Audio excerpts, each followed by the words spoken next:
Private hospital के doctor के द्वारा लिखी गई मेडिसिन सिर्फ उनके ही मेडिकल स्टोर पर उपलब्ध होती है। ऐसा इसलिए होता है क्योंकि डॉक्टर अपने हर प्रिस्क्रिप्शन में ब्लड टेस्ट लिखते हैं, जिसमें मोस्ट कॉमन सीबीसी है।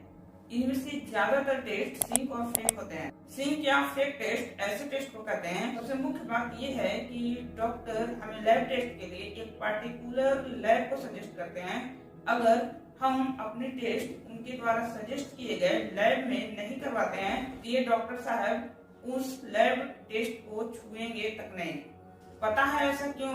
क्योंकि इन डॉक्टर साहब को सीटी स्कैन, एक्सरे, अल्ट्रासाउंड और एमआरआई के लिए हमें एक पार्टिकुलर डायग्नोस्टिक सेंटर सजेस्ट करते हैं, और अगर हम उनके द्वारा भेजे गए पार्टिकुलर डायग्नोस्टिक सेंटर से अपना डायग्नोसिस नहीं करवाते हैं तो डॉक्टर हमारे रिपोर्ट को देखेंगे नहीं, छुएंगे तक नहीं और आगे की ट्रीटमेंट भी नहीं करेंगे। कई सर्जन डॉक्टर तो बिना मतलब की पेशेंट की सर्जरी भी कर देते हैं। आजकल के डॉक्टर सी सेक्शन सर्जरी को इतना ज्यादा ग्रो कर चुके हैं कि आजकल के मॉडर्न वुमेन के लिए सी सेक्शन सर्जरी एक गॉड गिफ्ट बन चुका है। कि भगवान कहे जाने वाले ये डॉक्टर हमारे ऑर्गन को निकालकर काफी ऊंची कीमतों पर बाहर बेच देते हैं। कई डॉक्टर और उनके स्टाफ नवजात शिशुओं की भी तस्करी करते हैं। पर्सनली मुझे सबसे गलत ये लगता है कि डॉक्टर 1000 रुपए हमसे एज ए कंसल्टेंट फीस लेते हैं, पर उनके द्वारा अपने पर्ची पर प्रिस्क्राइब मेडिसिन उनके कमरे के बाहर बैठे स्टाफ बताएं। अस्पताल जहाँ पर मुर्दों का भी इलाज किया जाता है। जी हाँ, आपने सही सुना। नवभारत टाइम्स के न्यूज रिपोर्ट के अनुसार हरियाणा के सोनीपत के एक प्राइवेट अस्पताल में डॉक्टर मृतक के परिवार से पैसे लूटने के लिए मृतक का इलाज कर रहे थे और बाद में उन्हें 14 लाख की मोटी रकम का बिल थमा दिया। ऐसी ही एक घटना आज तक की रिपोर्ट से सामने आती है, जब गोरखपुर के प्राइवेट हॉस्पिटल में पुलिस उसके आईसीयू में छापा मारती है तो वहां पर पुलिस देखकर यह दंग रह जाती है कि उसमें 2 दिन पहले ही मर चुके शख्स का इलाज ऑक्सीजन मास्क लगाकर किया जा रहा था। यहाँ ध्यान देने वाली बात यह है कि डॉक्टर मृतक के इलाज के वक्त मृतक के परिवार से जो भी दवाइयाँ या और भी सामान मंगवाते हैं उन्हें ये डॉक्टर अपने स्टाफ के द्वारा मेडिकल स्टोर में वापस कर उन्हें रुपयों में कन्वर्ट कर लेते हैं, जिससे इनकी अलग से कमाई होती है। ऐसी सेम केस धनबाद और ग्वालियर से भी सामने आई है और हो सकता है कि ऐसी बहुत सारी केसें अभी तक हम सबके बीच नहीं पहुंची हो। अस्पताल में चल रहे हेल्थ बिजनेस को समझने के लिए हमें यह जानना होगा कि डॉक्टर हमें क्या क्या प्रिस्क्राइब कर सकते हैं। फर्स्ट नंबर पर आती है मेडिसिन, फिर टेस्ट, फिर x ray, CT scan, MRI, ultrasound और अन्य भी जांचें। फिर आती है आपकी कि डॉक्टर आपको एडमिट भी कर सकते हैं, फिर ऑपरेशन। अगर हम पहले बिजनेस मॉडल पर ध्यान दें, मीन्स मेडिसिन पर, तो चूंकि मेडिसिन 2 प्रकार की आती है, एक ब्रांडेड और एक जेनेरिक। अगर कोई कंपनी किसी बीमारी पर रिसर्च करती है और वह कंपनी उस बीमारी के लिए उपचार ढूंढ लेती है, मीन्स कोई मेडिसिन बना लेती है, तो यह कंपनियां उस मेडिसिन पर अपना पेटेंट करवा लेती है, मीन्स कि कुछ वर्षों के लिए, ज्यादातर 20 साल तक के लिए अब उस मेडिसिन को सिर्फ वही कंपनी अपने मनचाहे नाम और दाम पर बेच सकती है। कोई भी अन्य दूसरी कंपनियां उसके एक्टिव इंग्रेडिएंट का यूज करके मेडिसिन बाहर नहीं बेच सकती। ऐसी सारी दवाइयां ब्रांडेड मेडिसिन कहलाती हैं। जब ब्रांडेड कंपनियों का उनके मेडिसिन पर से पेटेंट खत्म हो जाता है तो अन्य कंपनियां उनके एक्टिव इंग्रेडिएंट्स का यूज करके मेडिसिन बेच सकती हैं। ऐसी सारी दवाइयां जेनेरिक मेडिसिन कहलाती हैं। जेनेरिक मेडिसिन को भी कई प्रकार के जांच से होकर गुजरना पड़ता है, मीन्स कि इनकी active ingredient ditto branded medicine से मैच करने चाहिए।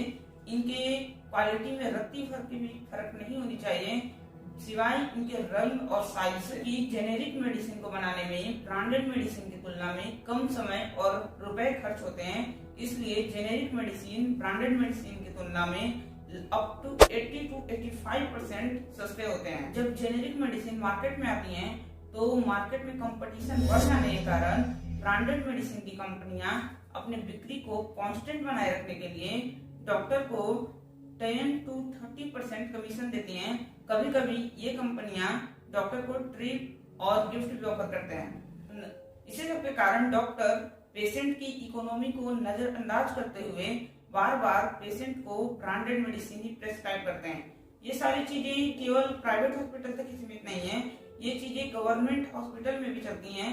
गवर्नमेंट हॉस्पिटल के भी डॉक्टर पेशेंट को ब्रांडेड मेडिसिन ही प्रेस्क्राइब करते हैं ताकि उन्हें मोटी कमीशन प्राप्त हो। सरकारी अस्पताल के दायरे में आप एक प्राइवेट मेडिकल स्टोर को जरूर ऑब्जर्व किए होंगे, जहां पर सरकारी डॉक्टर के द्वारा लिखी गई सारी मेडिसिन मिलती है। ये सब कमीशन लेने के लिए किया जाता है ताकि पेशेंट उनके भेजे गए मेडिकल स्टोर पर जाए और मेडिकल स्टोर से इन्हें अच्छी कमीशन प्राप्त हो। आपने ये भी ऑब्जर्व किया होगा कि प्राइवेट हॉस्पिटल के डॉक्टर के द्वारा लिखी गई मेडिसिन सिर्फ उनके ही मेडिकल स्टोर पर उपलब्ध होती है। ऐसा इसलिए होता है क्योंकि कुछ कंपनियां अपने मेडिसिन को हाई रेट पर सिर्फ उसी डॉक्टर को सप्लाई करते हैं ताकि डॉक्टर सिर्फ उन्हीं की मेडिसिन प्रेस्क्राइब करे, जिससे उनकी मेडिसिन ज्यादा मार्केट में बिके और डॉक्टर उन्हें इसलिए प्रिस्क्राइब करते हैं ताकि उन्हें मोटी कमीशन भी प्राप्त हो। आपने इस चीज को जरूर ऑब्जर्व किया होगा कि डॉक्टर अपने हर प्रिस्क्रिप्शन में ब्लड टेस्ट लिखते हैं, जिसमें मोस्ट कॉमन सीबीसी है। इनमें से ज्यादातर टेस्ट सिंक और फेक होते हैं। सिंक या फेक टेस्ट ऐसे टेस्ट को कहते हैं जिसमें पेशेंट के द्वारा दिए गए सैंपल को फेक या डिस्पोज कर दिया जाता है और पेशेंट को एक एवरेज और नॉर्मल रिपोर्ट तैयार करके दे दिया जाता है। सबसे मुख्य बात यह है कि डॉक्टर हमें लैब टेस्ट के लिए एक पार्टिकुलर लैब को सजेस्ट करते हैं। अगर हम अपने टेस्ट उनके द्वारा सजेस्ट किए गए लैब में नहीं करवाते हैं और अन्य जगह से टेस्ट करवाकर अगर हम रिपोर्ट को डॉक्टर के सामने रखते हैं तो ये डॉक्टर साहब उस लैब टेस्ट को छुएंगे तक नहीं। पता है ऐसा क्यों? क्योंकि इन डॉक्टर साहब को उस पार्टिकुलर लैब से मोटी कमीशन जाती है।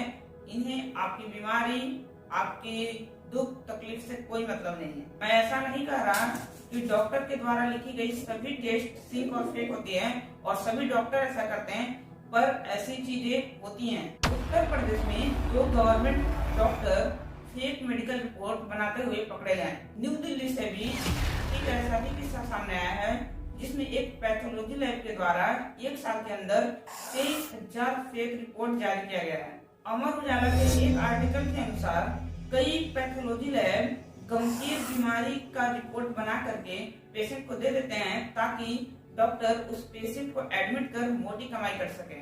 ऐसी 1-2 घटनाएं नहीं है बल्कि इसका भंडार भरा पड़ा है। ठीक ऐसे ही doctor CT scan, X-ray, ultrasound और एमआरआई के लिए हमें एक पार्टिकुलर डायग्नोस्टिक सेंटर सजेस्ट करते हैं और अगर हम उनके द्वारा भेजे गए पार्टिकुलर डायग्नोस्टिक सेंटर से अपना डायग्नोसिस नहीं करवाते हैं तो डॉक्टर हमारे रिपोर्ट को देखेंगे नहीं, छुएंगे तक नहीं और आगे की ट्रीटमेंट भी नहीं करेंगे। ऐसे सिनेरियो तो हम में से कईयों के साथ हुआ भी होगा। पता है ऐसा क्यों?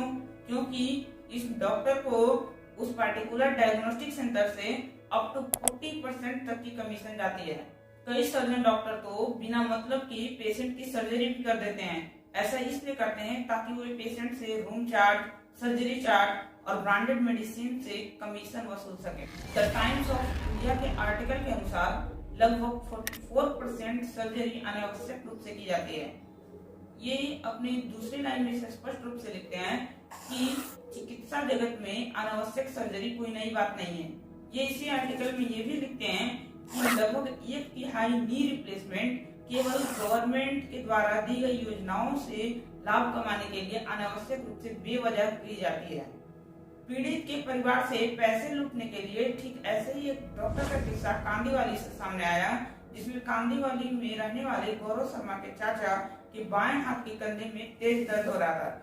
जब वो एक डॉक्टर के पास गए तो डॉक्टर के द्वारा उन्हें नेक्स्ट डे ही सर्जरी करने को सजेस्ट किया गया, लेकिन जब गौरव शर्मा कार्डियक सर्जन के पास गए और उन्हें अपना ईसीजी दिखाया तो वे कहें कि ये सिर्फ एक ऑर्थोपेडिक प्रॉब्लम है और ये सिर्फ सिंपल एक्सरसाइज के द्वारा ठीक किया जा सकता है।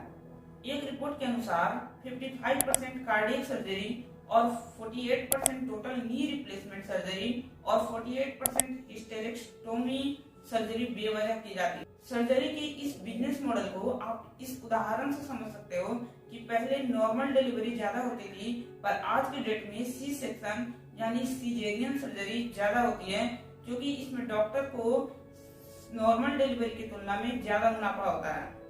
आजकल के डॉक्टर सी सेक्शन सर्जरी को इतना ज्यादा ग्रो कर चुके हैं कि आजकल के मॉडर्न वुमेन के लिए सी सेक्शन सर्जरी एक गॉड गिफ्ट बन चुका है। टीएमसी की रिपोर्ट के अनुसार ग्लोबली लगभग 18 million birth C section surgery के द्वारा होता है। सबसे ज्यादा शौक तो तब मैं हुआ जब मुझे पता चला कि धरती के भगवान कहे जाने वाले ये डॉक्टर हमारे ऑर्गन को निकालकर काफी ऊंची कीमतों पर बाहर बेच देते हैं।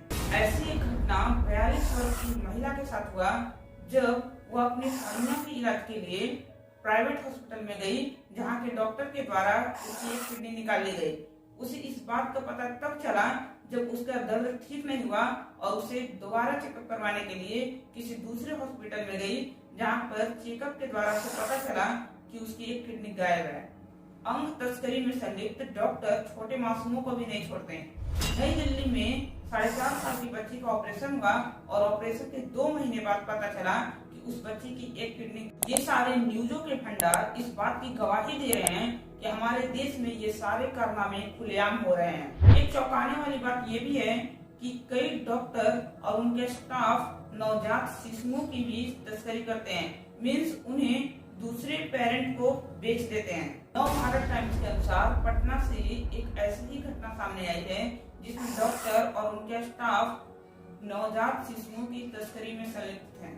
ऐसी ही घटना तमिलनाडु से अक्टूबर 2023 में सामने आती है, जिसमें मासूमों की तस्करी में डॉक्टर संलिप्त हैं। इस तस्करी में नवजात लड़के की 5,000 में और नवजात लड़की की 3,000 में तस्करी की जा रही थी। पंजाब, बेंगलुरु, तमिलनाडु, चेन्नई, पटना और भारत के कई जगहों से ऐसी घटनाएं सामने आई हैं। पर्सनली मुझे सबसे गलत ये लगता है कि डॉक्टर 1,000 रुपए हमसे एज ए कंसल्टेंट फीस लेते हैं, पर उनके द्वारा अपने पर्ची पर प्रिस्क्राइब मेडिसिन उनके कमरे के बाहर बैठे स्टाफ बताएंगे। कई लोग कहेंगे कि ये स्टाफ वही डोजेज बताते हैं जो डॉक्टर उनके पर्चे पर लिखते हैं, लेकिन मैं आपसे ये कहना चाहता हूँ कि आप उन्हें एज ए कंसल्टेंट फीस दिए थे या मुंह दिखाई। ऑब्वियसली हम सब उन्हें कंसल्टेंट फीस देते हैं, जिससे उनका पूरा फर्ज बनता है वे हमें ये भी बताएं कि उनके द्वारा लिखी गई या प्रिस्क्राइब की गई मेडिसिन किस डोज में और कब खाना है। मैंने खुद ऐसे कई पेशेंट को देखा है जो मेडिसिन खरीदने के बाद इधर उधर से इसलिए भटकते रहते हैं कि कोई उन्हें ये बता दे कि डॉक्टर के द्वारा प्रिस्क्राइब की गई मेडिसिन किस डोज में और कब खाना है। अगर कोई डॉक्टर साहब इस वीडियो को देख रहे हो तो कृपया इस चीज में सुधार कीजिए। ये रही बात मेरी, लेकिन कई डॉक्टर कहेंगे कि हम 5.5 साल तक पढ़ाई करते हैं और लगभग 10 से 15 साल के बाद हम एक एक्सपीरियंस डॉक्टर बनते हैं, तो हमारा फर्ज बनता है कि हम भी कमाएं। तो जरा सुनिए, पेशेंट की सर्जरी कर उनके ऑर्गन को बेचकर आप उनकी जिंदगी बर्बाद करते हो, उसे आप कमाई करते हो। किसी के अपनों के डेड बॉडी को जीवित बताकर उनके फीलिंग के साथ खेलते हो, क्या आप उसे कमाई करते हो? एक पेशेंट को फेक रिपोर्ट दिखाकर उन्हें आप लूटते हो, इसे आप कमाई करते हैं। आप किसी के संतान को बेचकर उनके भविष्य के साथ खिलवाड़ करते हो, क्या आप उसे कमाई करते हो? मैं अंत में इन सभी चीजों में संलिप्त डॉक्टर और उनके स्टाफ से यही कहना चाहूंगा कि कभी समय निकालकर इस विषय पर गहनता से ईमानदारी पूर्वक विचार कीजिएगा। आपको पता चल जाएगा कि आप भविष्य के लिए रुपए नहीं बल्कि कर्ज इकट्ठा कर रहे हो। जय हिंद।